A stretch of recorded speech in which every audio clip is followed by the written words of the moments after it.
ونؤمن به ونتوكل عليه ونعوذ بالله من شرور أنفسنا ومن سيئات أعمالنا من يهده الله فلا مضل له ومن يضلله فلا هادي له ونشهد أن لا إله إلا الله وحده لا شريك له ونشهد أن محمدا عبده ورسوله الذي أرسله الله تعالى بالحق بشيرا ونذيرا وداعيا إلى الله بإذنه وسراجا منيرا قال الله تبارك وتعالى في كلامه المجيد وفرقانه الحميد أعوذ بالله من الشيطان الرجيم بسم الله الرحمن الرحيم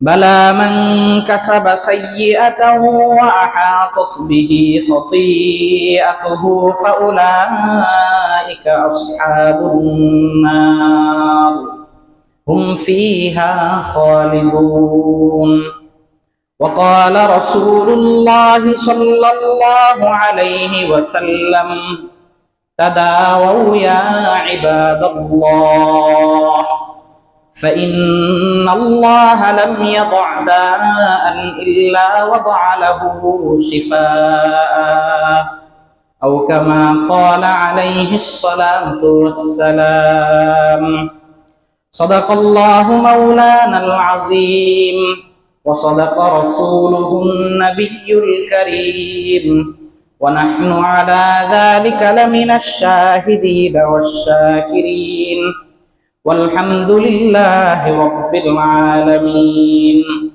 اللهم صل على محمد وعلى آل محمد كما صليت على إبراهيم وعلى آل إبراهيم إنك حميد مجيد اللهم بارك على محمد وعلى آل محمد كما باركت على إبراهيم وعلى آل إبراهيم إنك حميد مجيد সম্মানিত উপস্থিত হাজরান মাজলিস, আল্লাহ রাব্বুল আলামিনের দরবারে অসংখ্য অগণিত শুকরিয়া যে আল্লাহ রাব্বুল আলামিন আজকের এই পবিত্র জুমার দিনে আল্লাহর ঘর মসজিদে এসে সর্বাগ্রে হাজিরা দেওয়ার তৌফিক দান করেছেন।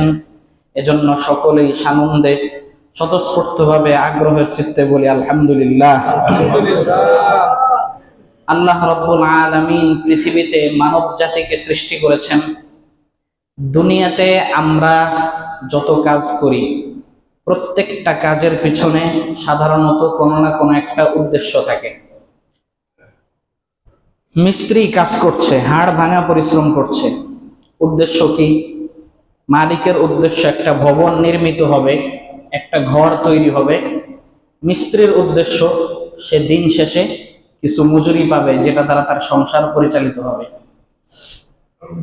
যে যেই শ্রেণীর মানুষ, যে কোনো পেশায় নিয়োজিত মানুষ, যে যেই কোনো কাজে নিয়োজিত আছে, প্রত্যেকটা কাজের একটা উদ্দেশ্য থাকে। উদ্দেশ্যহীন কোনো কাজ যদি কেউ করে, দুনিয়ার মানুষ তাকে সুস্থ বিবেকবোধ সম্পন্ন মানুষ হিসাবে স্বীকৃতি দিতে প্রস্তুত না। সোজা বাংলায় তাকে পাগল বলা হবে।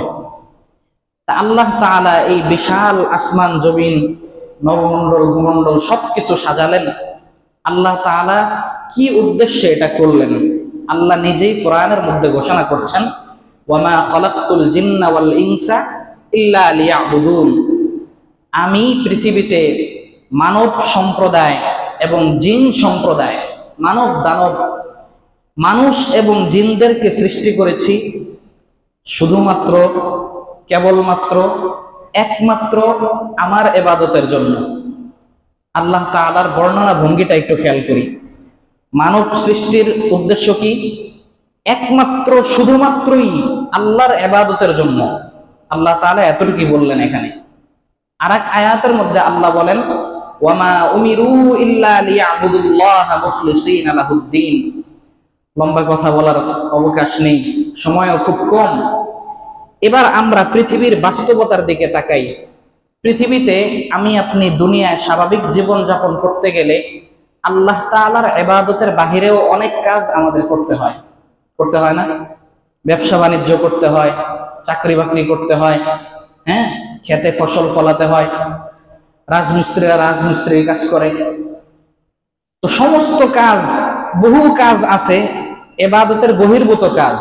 অথচ আল্লাহ তাআলা কথাটা শুধু এভাবে বলেন নাই, আমি মানুষদেরকে ইবাদতের জন্য সৃষ্টি করেছি। আল্লাহ বললেন শুধুমাত্রই ইবাদতের জন্য। এত গুরুত্ব দিয়ে কথাটা বলার পর আমরা যে দুনিয়াবি নানান কর্মকাণ্ডে জড়িত, ঘটনাটা কি আসলে? তাহলে কি আমরা আল্লাহ তাআলার হুকুম লঙ্ঘন করছি? আল্লাহ তাআলার নাফরমানি করছি? আল্লাহ তাআলার অবাধ্য বান্দা হিসাবে পরিগণিত হচ্ছে? না। সহজভাবে বোঝার জন্য দুইটা কথা একটু ব্রেনে নিতে হবে। এক নম্বর বিষয় হলো, প্রত্যেকটা উদ্দেশ্য অর্জনের পিছনে আনুষাঙ্গিক প্রাসঙ্গিক যত ধরনের কাজ আছে, ওই আনুষাঙ্গিক প্রাসঙ্গিক কাজগুলো ওই উদ্দেশ্যের সাথে সংশ্লিষ্ট। এই যে মসজিদটা, এটা কি একদিনে তৈরি হয়ে গেছে? এই পুরা একটা মসজিদ হাড় ভাঙা পরিশ্রম করে সম্পূর্ণ বাজেট নিয়েও যদি মানুষ নামে, এই মসজিদটা সম্পূর্ণ হইতে আপনার 3 থেকে 4 মাস লাগবে। এই 3-4 মাসে প্রতিদিনের যোগালির খরচ, এই ইটগুলি ভাঙা, টাইলস ফ্যাক্টরি থেকে টাইলস গুলো তৈরি হওয়া, সিমেন্ট প্রস্তুত হওয়া, ছাদ ঢালাই দেওয়া, সেন্ট্রালিং এর বাঁশগুলো লাগানো, সমস্ত কাজগুলো, মসজিদটা তৈরি হওয়াটা উদ্দেশ্য, তাই না? এই তৈরি হওয়ার উদ্দেশ্য বাস্তবায়নের জন্য আগের কাজগুলি কি ফেলে দিতে পারবো আমরা? আগের কাজগুলো বাদ দিয়ে এই উদ্দেশ্য বাস্তবায়ন করা সম্ভব না। তদ্রুপ যে কোনো একটা টার্গেটে পৌঁছতে হলে সেই টার্গেটটা পরিপূর্ণভাবে সফল হওয়ার জন্য আনুষাঙ্গিক প্রাসঙ্গিক যত ধরনের কাজ আছে, সেই কাজগুলো যদি আমরা উদ্দেশ্যর নিয়তে করি, তাহলে এই কাজগুলোর মধ্যেও আল্লাহ তাআলা ইবাদতের সওয়াব দিবেন। এই কাজগুলোর মধ্যেও কি আল্লাহ তাআলা ইবাদতের সওয়াব দান করবেন। এবং পৃথিবীর বাস্তবতা হিসাবে দেখব, আমাদের উদ্দেশ্যের তুলনায় আনুষাঙ্গিক কাজগুলোতে সময় বেশি যায়। দৈনন্দিন 5 ওয়াক্ত নামাজ, কথার কথা, এটাই তো মুমিন জীবনের সবচেয়ে বড় স্বাভাবিক বড় আমল, বড় ইবাদত। 5 ওয়াক্ত নামাজের টাইমগুলো, যোগফলগুলো একত্রিত করেন, দেখবেন কোন 1 ঘন্টা থেকে ঘন্টা, 1.5 ঘন্টা, 1.5 ঘন্টার মধ্যে শেষ। বাকি 22.5 ঘন্টা আমার দিনে কিভাবে ব্যয় হলো? খাবার দুনিয়ার কত জায়গা থেকে প্রস্তুত হয়ে আসছে। উত্তরবঙ্গ থেকে আলু আসছে ট্রাকে করে, দক্ষিণবঙ্গ থেকে চাউল আসছে, আরেক জায়গা থেকে কাঁচা বাজার আসছে। এই ধানটা যে ভাত হয়ে আসলো, এর পিছনে কতগুলি ধাপে ধাপে আল্লাহ রাব্বুল আলামিন প্রক্রিয়াজাত করে এই রিজিকটা আমার আপনার সামনে আনছেন। মাসকে মাসের মেহনত, খেতে ফসল লাগানোর পর কৃষকের 2 মাস অপেক্ষা করতে হয়েছে। কিন্তু সেই খাবারটাই যখন উদ্দেশ্য, খাবার যখন আমার সামনে এসেছে, আমি কিন্তু 10 থেকে 15 মিনিটের মধ্যে খাবার খেয়ে ফেলছি। অথচ এই উদ্দেশ্য বাস্তবায়নের জন্য কাজ, শ্রম গেছে কি পরিমাণে? পুরাটাই এই উদ্দেশ্যকে টার্গেট করে আনুষাঙ্গিক কাজ যা হবে, আল্লাহ বলেন আল্লাহ তাআলা ওগুলির মধ্যে ইবাদতের সওয়াব দান করে দিবেন। এটা হচ্ছে বিষয়। এই নবী আল্লাহ রাব্বুল আলামিনের এই কথার আরেকটা ব্যাখ্যা আছে।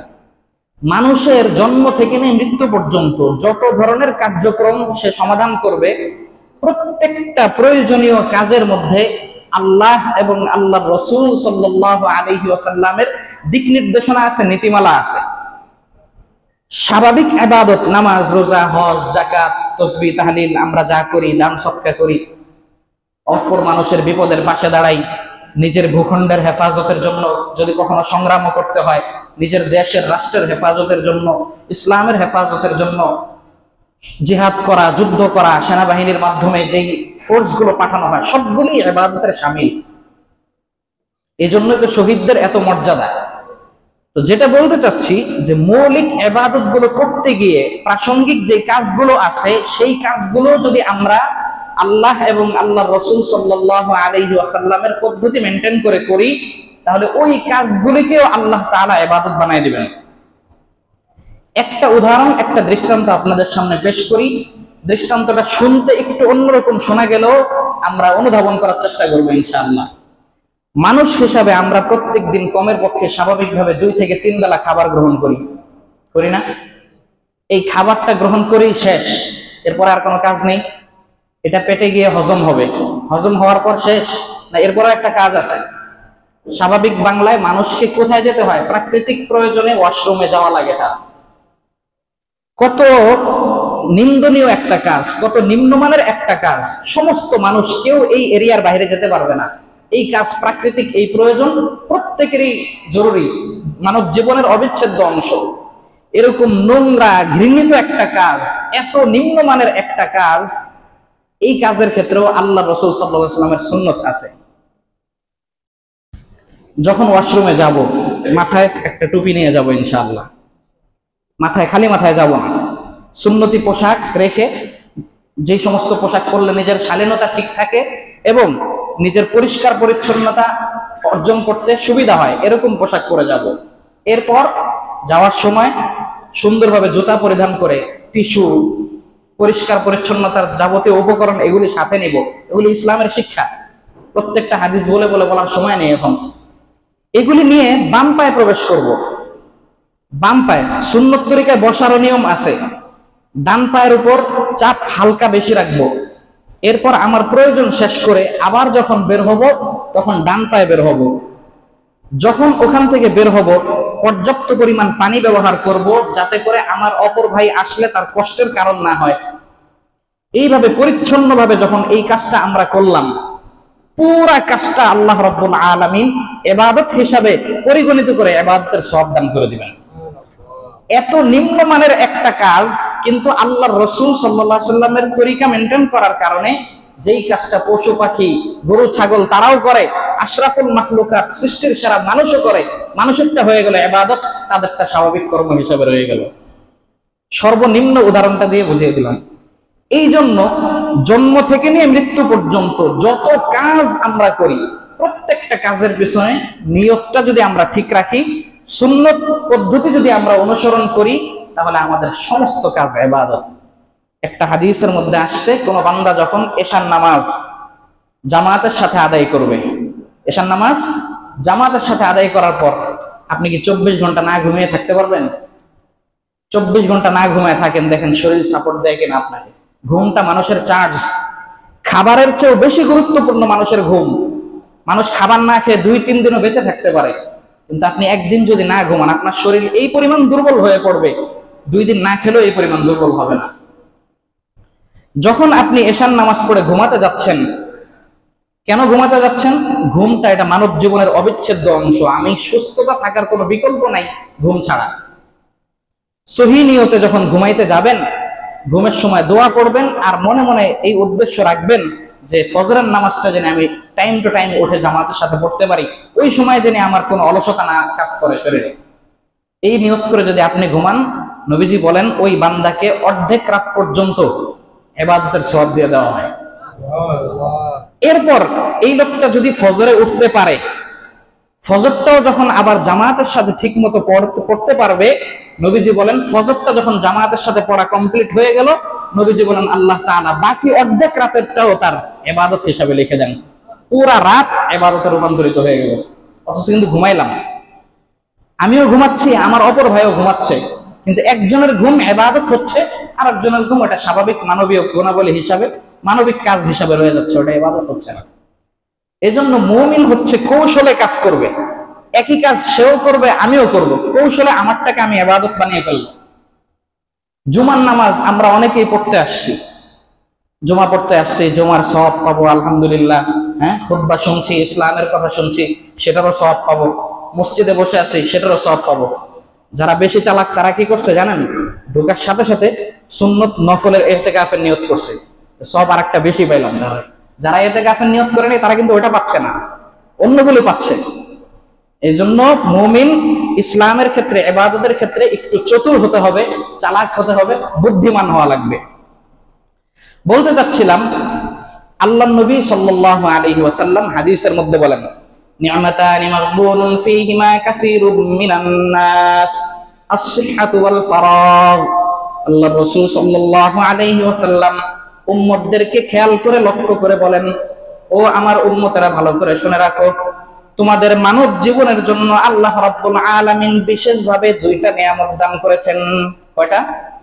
দুইটা নিয়ামত দান করছেন। আল্লাহ তাআলার দুইটা নিয়ামতের কথা উল্লেখ করে নবীজি বলেন, মাগবুনুন ফীহিমা কাসীরুম মিনান নাস। কিন্তু দুঃখজনক ব্যাপার হলো, এই দুই নিয়ামতের ব্যাপারে মানুষ সবচাইতে বেশি উদাসীন, সবচাইতে বেশি অসতর্ক, সবচাইতে বেশি গাফেল। কি সেই দুইটা নিয়ামত? নবীজি বলেন, আস-সিহহাতু ওয়াল ফারাগ। এক নম্বর নিয়ামত হচ্ছে সুস্থতা, শারীরিক সুস্থতা। এটা আল্লাহ তাআলার পক্ষ থেকে বান্দাদের জন্য অনেক বড় নিয়ামত। আরেকটা হচ্ছে আল ফারাগ, ফারেক টাইম, অবসর টাইম, আপনার কোনো ব্যস্ততা নাই, এই সময়টা আপনার জন্য কি অনেক বড় নিয়ামত। কিন্তু মানুষ এই দুই নিয়ামত সম্পর্কে সবচাইতে বেশি গাফিল। মানব সৃষ্টির উদ্দেশ্য একমাত্র আল্লাহ পাকের ইবাদত। আমি বললাম যে ইবাদত করতে গেলে আমার আনুষঙ্গিক যত কাজ আছে, আমরা কিন্তু কৌশলে সমস্ত কাজগুলিকে ইবাদত বানিয়ে ফেলতে পারি। আমার ঘুমকে আমি ইবাদত বানাইতে পারি, আমার চাকরিকে আমি ইবাদত বানাইতে পারি।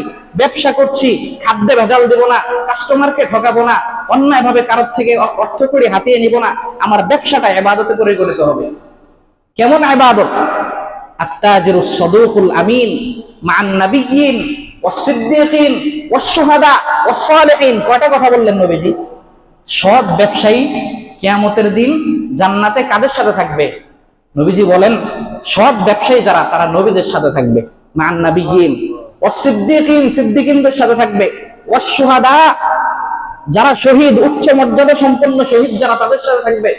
ওয়াস-সালিহিন, নেককার মানুষের জামাতের দলভুক্ত হবে। শুধুমাত্র সৎভাবে ব্যবসাটা করছে এতটুকু। আপনার নামাজ পড়তে সারা 5 ওয়াক্ত নামাজ পড়তে লাগে ঘন্টা, আর দিনের সারাটা অংশ আপনি ব্যবসায় ব্যয় করছেন, পুরা ব্যবসাটা ইবাদত হয়ে গেল। এই জন্য দুনিয়াতে যা করি সম্পূর্ণটাই ইবাদত। আর এই ইবাদত গুলি করার জন্য, মূল ইবাদত করা আর মূল ইবাদত সংশ্লিষ্ট কাজগুলো করার জন্য আমাদের সময়ের কোনো বিকল্প নাই। সময় লাগবে। আপনি একটা কাজ করবেন তো সময় লাগবে না? বুঝাতে পারি নাই? যে কোনো একটা কাজ করবেন, সময় লাগবে না? 1। 2 নম্বর, সুস্থতা লাগবে। সময় আছে, সুস্থতা নেই, কাজ করতে পারছি না। সুস্থতা আছে, সময় নেই, কাজ করতে পারছি না। হোক সেটা ইবাদত অথবা সংশ্লিষ্ট এমন কাজ যেটা আমার ইবাদতের ক্ষেত্রে সহযোগী। ইবাদত এবং সংশ্লিষ্ট কাজ, এই দুইটা জিনিস বাস্তবায়নের জন্য সময়ের কোনো বিকল্প নেই, সুস্থতার কোনো বিকল্প নাই। নবীজি হাদিসে স্পষ্ট বললেন, এই দুইটা জিনিসের মূল্যায়ন করো। এই দুইটা জিনিসের মূল্যায়ন করতে গিয়ে এরপরে নবীজি সাল্লাল্লাহু আলাইহি ওয়াসাল্লাম আলাদা আলাদা হাদিস বর্ণনা করলেন। সময় সম্পর্কে এত গুরুত্ব আল্লাহ তাআলা দিলেন, কোরআনের মধ্যে সরাসরি সূরা নাযিল করে ওই সময়ের শপথ করলেন আল্লাহ তাআলা। ওয়াল আসরি ইন্নাল ইনসানা লাফি খুসর ইল্লাল্লাযীনা আমানু ওয়া আমিলুস সালিহাতি ওয়া তাওয়াসাউ বিল হাক্কি ওয়া তাওয়াসাউ বিস সাবর। পবিত্র কোরআনের আম্মা পারার 30 পারার ছোট্ট একটি সূরা। ওয়াল আসর, আল্লাহ শুরুতেই শপথ করছেন, কসম করছেন, সময়ের কসম। আল্লাহ ছাড়া অন্য কোনো কিছুর নামে কসম করা জায়েজ নেই। এই পিলারের কসম, নাউযুবিল্লাহ, পিলারের নামে কোনো কসম না। কসম হবে কার? আল্লাহর নামে, যদি করতেই হয়। কথায় কথায় কসম খাওয়া ঠিক না, আল্লাহর নামে। তো আল্লাহ যখন কসম করেন, তা আল্লাহ, নাউযুবিল্লাহ, আল্লাহর উপরে কি আর কেউ আছে? এটা তো আমাদের ঈমান। আল্লাহ তো কারো নামে কসম করতে পারার কথা না। তারপরে এই হাদিসের ব্যাখ্যা হচ্ছে, আল্লাহ যখন কোন জিনিসের কসম করেন, এটা দ্বারা উদ্দেশ্য হয় ওই জিনিসের গুরুত্ব, মাহাত্ম্য উম্মতকে, আল্লাহর বান্দাদেরকে বোঝানো। আল্লাহ সময়ের কসম দিয়ে বললেন, ওয়াল আসর, সময়ের কসম করে বলছি। এই সময়ের অবমূল্যায়ন করার কারণে মানুষ, ইন্নাল ইনসানা লাফি খুসর, মানুষ ক্ষতিগ্রস্ত হয়। এরপর ইল্লাল্লাযীনা আমানু ওয়া আমিলুস সালিহাত, তবে একটা শ্রেণী তারা ক্ষতিগ্রস্ত হয় না। কারা? যারা ঈমানদার এবং নেক কাজ করে, ইবাদত করে সোজা হিসাব। ওয়া তাওয়াসাউ বিল হাক্কি ওয়া তাওয়াসাউ বিস সাবর, সৎ কাজের আদেশ করে, অসৎ কাজ থেকে বারণ করে, ধৈর্যের সাথে, ইস্তেকামতের সাথে, দৃঢ়তার সাথে ইসলামের যাবতীয় হুকুম আহকামগুলো সে পালন করে। সময়ের গুরুত্ব আর সুস্থতা সম্পর্কে আল্লাহ নবী সাল্লাল্লাহু আলাইহি ওয়াসাল্লাম বলেন, নবীজি 1 নম্বর উম্মতদেরকে দোয়া শিখিয়েছেন, আল্লাহুম্মা ইন্নী আউযু বিকা মিনাল হাম্মি ওয়াল হাযানি ওয়াল আজজি ওয়াল কাসলি ওয়াল জুবনি ওয়াল বুখনি ওয়া গলাবাতির রিজালি ওয়া দালা'id দাইনি ওয়া তালাবাতির রিজাল। অনেকগুলি দোষ ত্রুটি থেকে আল্লাহ নবী সাল্লাল্লাহু আলাইহি ওয়াসাল্লাম উম্মতদেরকে দোয়া শিখাইলেন, ও আল্লাহ, আপনার কাছে মানসিক টেনশন থেকে পানা চাই, মিনাল হাম্মি ওয়াল হাযানি ওয়াল হুজনি, অন্তরের দুঃখ কষ্ট থেকে পানা চাই, ওয়াল আজজি, শারীরিক অক্ষমতা থেকে পানা চাই, ওয়াল কাসালি, অলসতা থেকে পানা চাই, ওয়াল জুবনি, ভীরুতা এবং কাপুরুষতা থেকে পানা চাই, ওয়াল বুখলি, কৃপণতা থেকে পানা চাই, ওয়া দালা'id দাইন, বড় ধরনের কোন ঋণ যিনি আমার মাথায় চেপে না বসে এর থেকে পানা চাই, ওয়া কহরির রিজাল ওয়া ফি রিওয়ায়াতিন ওয়া গলাবাতির রিজাল, আমার উপর কোন জালেম যেন কর্তৃত্ব পরায়ণ না হয় সেটা থেকে পানা চাই। কতগুলি কথা বললেন। এতগুলি কথার মধ্যে দেখেন বেশিরভাগ গুলো সুস্থতা, মানসিক টেনশন, অন্তরের দুঃখ বেদনা, হ্যাঁ, এরপরে অলসতা, অক্ষমতা, সবগুলি কি সুস্থতার সাথে সংশ্লিষ্ট, সবগুলি কি সুস্থতার সাথে সংশ্লিষ্ট। এই সুস্থতা আল্লাহ নবী আমাদেরকে আল্লাহর কাছে চাইতে বলছেন। আমরা মনে করি এগুলি আমাদের দুনিয়াবি বিষয়, হুজুর একটু অসুস্থ দোয়া করেন, মানে দোয়াটা চাচ্ছি আল্লাহর কাছে, বাকি সুস্থতা এটা আমাদের দুনিয়াবি কাজ না। সুস্থতা এটা আখিরাতের কাজ। সুস্থতা চাইতে আল্লাহ নবী উদ্বুদ্ধ করছেন, শিখিয়েছেন।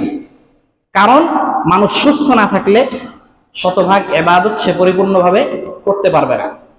এই জন্য অসুস্থ হয়ে পড়লে সুস্থতার জন্য ট্রিটমেন্ট নেওয়া, অসুস্থ হয়ে গেলে সুস্থতার জন্য কার্যকরী পদক্ষেপ নেওয়া, এটা তাওয়াক্কুল, আল্লাহ ভরসা এর বিপরীত অবস্থানে না। আপনার বাড়িতে রাতের বেলা যখন আপনি ঘুমাতে যান, দরজাগুলো ওপেন খুলে রাখলেন, বাড়িতে আপনার ফ্রিজ আছে, স্বর্ণ অলংকার সবকিছু আছে, উদ্দেশ্য মানে আল্লাহর উপর ভরসা করে খুলে দিলাম, এটার নাম তাওয়াক্কুল না। এটার উপর আল্লাহ ভরসা নয়। আল্লাহর উপর ভরসার অর্থ এটা নয় আপনি চোরের জন্য আপনার দরজা খুলে রাখলেন আর বললেন আল্লাহর উপর ভরসা করলাম। শুরুতেই তো আপনি চোরকে অনুমোদন দিয়ে রাখলেন। সাহাবা একরাম উট নিয়ে যখন গেছেন তো উটগুলি বাঁধেন নাই। নবীজি বললেন যে আল্লাহর উপর ভরসা, আশা করি উট হারাবে না। নবীজি বললেন না, উট আগে বাঁধো, তালা লাগাও, ওইটা মোটরসাইকেল তালা লাগাও, তালা লাগায় আল্লাহর উপর ভরসা করো এবার। কারণ দুনিয়া দারুল আসবাব, খেয়াল করেন, দুনিয়া স্বাভাবিক বাহ্যিক অবস্থার উপরে চলবে। একটা হইল কুদরতুল্লাহ, আর একটা হচ্ছে আদাতুল্লাহ। কুদরতুল্লাহ হচ্ছে দুনিয়ার স্বাভাবিক নিজাম, স্বাভাবিক রীতিনীতি, স্বাভাবিক চালচলন, স্বাভাবিক আচরণ, এটা হচ্ছে আদাতুল্লাহ। আর কুদরতুল্লাহ হচ্ছে অস্বাভাবিক, আল্লাহর পক্ষ থেকে অলৌকিক কোন কার্যক্রম সাধিত হওয়া, অলৌকিক কোন কার্যক্রম বাস্তবায়িত হওয়া। তা আল্লাহ তাআলা অলৌকিক ঘটনা যা খুশি তাই ঘটাইতে পারেন, এটা আমাদের ঈমান যে আল্লাহ সক্ষম অলৌকিক যে কোনো জিনিস। আমি অসুস্থ হয়েছি, চিকিৎসা ছাড়া আল্লাহ আমাকে সুস্থ করে দিতে পারেন, আল্লাহর এই অলৌকিক ক্ষমতা আছে, এটা আমাদের ঈমান। কিন্তু দুনিয়ার বাস্তবতা হিসাবে স্বাভাবিকভাবে আমাকে চিকিৎসা করাতে হবে, এটা হচ্ছে আদাতুল্লাহ, এটা আল্লাহর নির্দেশ, নবীজির সুন্নত, নবীজি আদেশ করছেন। পাশাপাশি বান্দার মনের অবস্থা সম্পর্কে আল্লাহ তাআলা বেশি জানেন। ঘরের মধ্যে আপনি একা শুয়ে আছেন, শরীরটা খুব অসুস্থ, ভালো লাগছে না উঠতে, ঘরে কেউ নাই, রাত্র 11টা বেজে গিয়েছে, ঘুমের দরকার, শরীরে এই পরিমাণ অলসতা কাজ করছে, আমি যে বিছানা থেকে উঠে গিয়ে লাইটটা বন্ধ করব, ওই শরীর সাপোর্ট দিচ্ছে না। আর আপনি যে কাউকে বলবেন যে ভাই লাইটটা বন্ধ করে দাও, নিজের ছেলেকে বলবেন বাবা লাইটটা বন্ধ করে দাও, ঘরে কেউ নাই।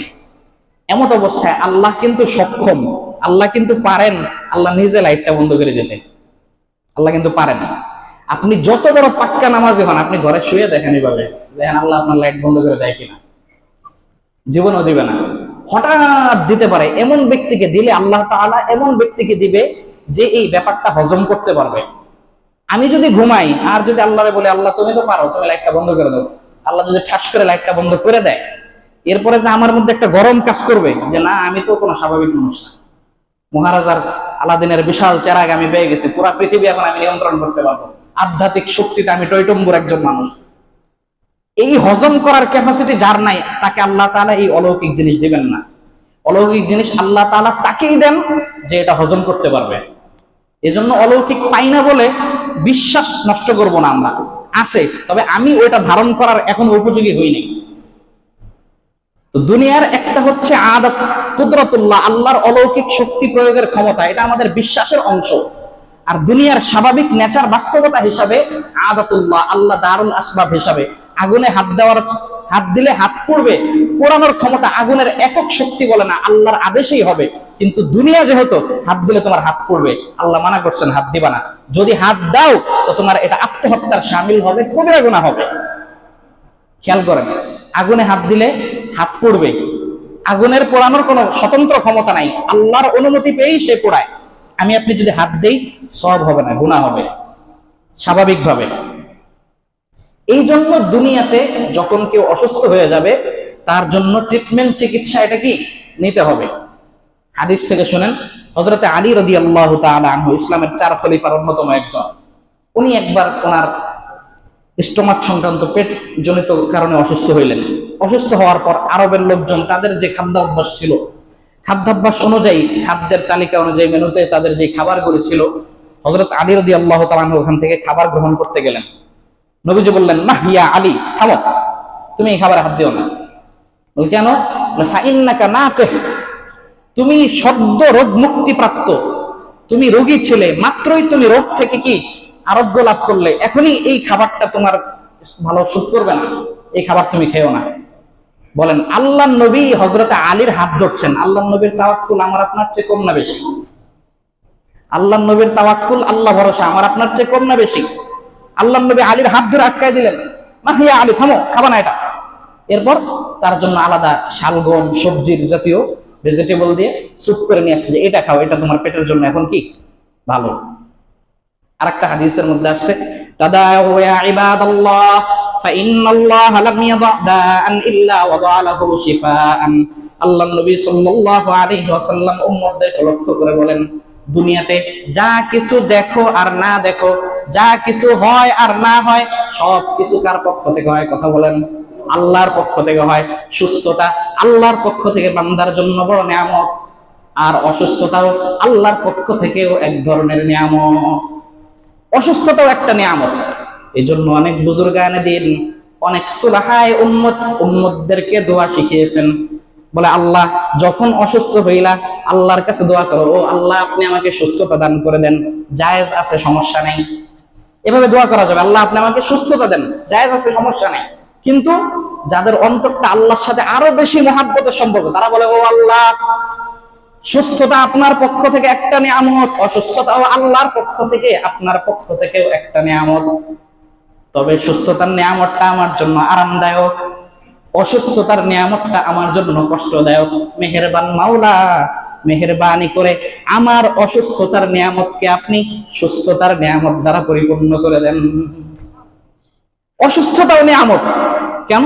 সহিহ মুসলিমের একটা বর্ণনা, মা ইউসিবুল মুসলিমা মিন নাসাবিন ওয়ালা ওয়াসাবিন ওয়ালা হাযানিন ওয়ালা হাম্মিন ওয়ালা হাযানিন হাত্তা শাওকাতা ইউশাকু বিহা ইল্লা কাফফারাল্লাহু মিন খাতায়া। দুনিয়ার মুসলমান দুনিয়াতে স্বাভাবিকভাবে চলতে গেলে যত সতর্কই থাকো, আল্লাহর পক্ষ থেকে কখনো কখনো রোগ তোমাকে গ্রাস করবে, কখনো কখনো পায়ে সমস্যা হবে, কখনো অ্যালার্জির সৃষ্টি হবে, কখনো কিডনিতে সমস্যা হবে, কখনো হার্টের মধ্যে রিং করানো লাগবে। যত ধরনের সমস্যাই হোক, বড় রোগ থেকে শুরু করে হাত্তা শাওকাতা ইউশাকুহা, রাস্তায় হাঁটতে গিয়েছো, পায়ের মধ্যে সামান্য একটু যদি কাটার আঁচল লাগে, সামান্য একটু যদি কাটার খোঁচাও লাগে, এই যে কষ্টটা তুমি করলা, আল্লাহ বললেন হাত্তা ইউকাফফিরাল্লাহু বিহা মিন খাতায়া, ওই একটা কাটার আঘাতের কারণে যতটুকু কষ্ট করলা ওই পরিমাণ সওয়াব আল্লাহ তাআলা তোমাকে দান করে দিবেন, সমপরিমাণ গুনাহগুলিকেও ক্ষমা করে দিবেন। একটা কাটার সামান্য আঘাতও যদি লাগে তাহলে আল্লাহ তাআলা তোমার থেকে কি কিছু পরিমাণ গুনাহ ক্ষমা করে দিবেন।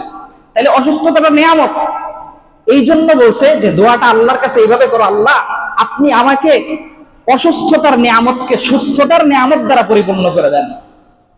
এরপরে আল্লাহ নবী বলেন, তাদাওয়া ইয়া ইবাদাল্লাহ, সমস্ত সতর্কতা অবলম্বন করলা, ইসলাম সতর্কতা অবলম্বন করতে তোমাকে শিক্ষা দিল। এরপরে যখন অসুস্থ হয়ে গেলা, এখন আল্লাহর উপর ভরসা করে বসে থাইকো না যে আমি চিকিৎসা করব না।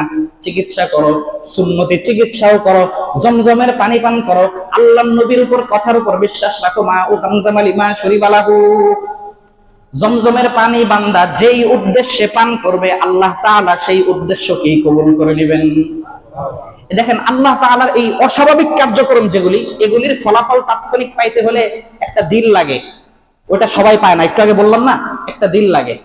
আমার আপন নানা জান শাইখুল হাদিস আল্লামা আকরাম আলী ধলা হুজুর হাফিজাহুল্লাহ, নিজে শুনছি আমি, ওনার একিন, অনেক বুজুর্গ মানুষ, অশীতিপর বৃদ্ধ, সংক্ষিপ্ত ঘটনাটা শোনাই।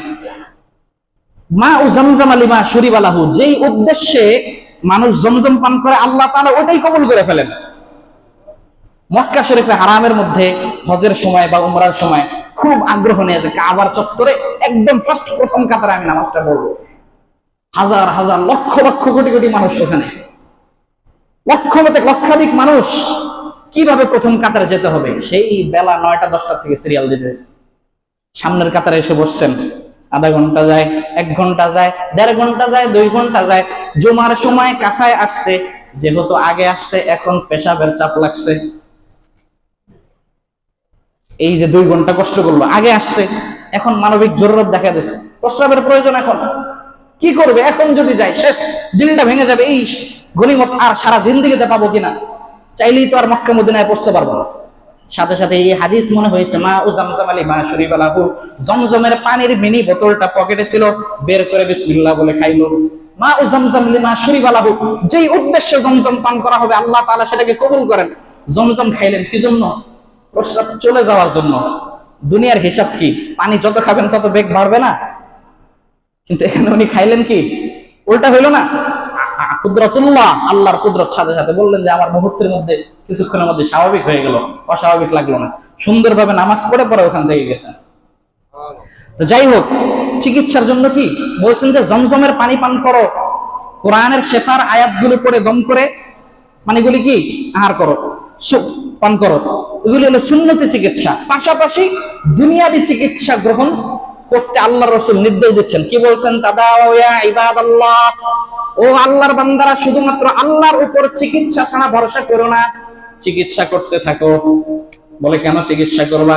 বলে ফা ইন্নাল্লাহা লাম ইয়াদা দাআন ইল্লা ওয়াদা'a লাহু শিফাআ, দুনিয়াতে আল্লাহ যত ধরনের রোগের উপসর্গ দিয়েছেন প্রত্যেকটা রোগের ট্রিটমেন্টও আল্লাহ তাআলা দিয়ে রেখেছেন। জ্বর হয়েছে, ট্রিটমেন্ট আল্লাহ দিছে। জন্ডিস হয়েছে, ট্রিটমেন্টও আল্লাহ দিছে। লিভারের সমস্যা হয়েছে, ট্রিটমেন্টও আল্লাহ দিছে। করোনা ভাইরাস আসছে, এটা ট্রিটমেন্টও আল্লাহ দিছে। যদি আমরা কোনো কিছু গবেষণা করে না পাই, বুঝতে হবে আমাদের ব্যর্থতা। গবেষণা করে পাইনি, আমরা এখন উন্নত গবেষক হতে পারিনি। নিত্য নতুন যত রোগ আসবে ওটা ট্রিটমেন্ট আল্লাহ প্রদত্ত এই উপকরণ থেকেই বের হয়ে আসতে থাকবে।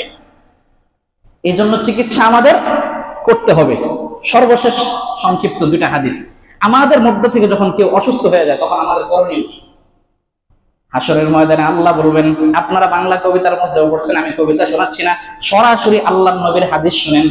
সহিহ মুসলিমের বর্ণনা, মুসলিম শরীফের হাদিসের মধ্যে আল্লাহর নবী বলেন, কিয়ামতের ময়দানে আল্লাহ বলবে, ইয়া আব্দুল্লাহ ইন্নী মারিদুন ওয়া লাম তাউতনি, ও আল্লাহর বান্দা, ও আমার বান্দা, আমি দুনিয়াতে অসুস্থ হয়ে গেছিলাম, তুমি আমার সেবা শুশ্রূষা করো নাই।